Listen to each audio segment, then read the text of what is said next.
On a souvent tendance à analyser en posturologie les pieds, la mâchoire, les yeux. Les réflexes archaïques sont les éléments qui permettent de développer ces différentes caractéristiques qui sont considérées comme les capteurs de la posture. On va parler aujourd'hui donc des réflexes qui tournent autour de la posture. Le réflexe de Babinski, lui, il va mettre en place la voûte plantaire, mais aussi le fait que vous marchiez peut-être plus sur le bord interne, bord externe du pied. Et en plus, il permet de venir libérer les articulations des hanches et la mâchoire. Le réflexe plantaire, lui, va permettre le bon déroulé du pied et aussi la propulsion.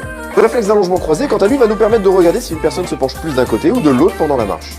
L'objectif est donc de venir travailler par exemple sur ces réflexes du pied pour venir réintégrer un pied comme il faut. Et comme on sait que le pied est à la base de plusieurs chaînes myofaciales, ça va nous permettre de venir retravailler un ensemble de muscles, d'articulations dans le corps humain.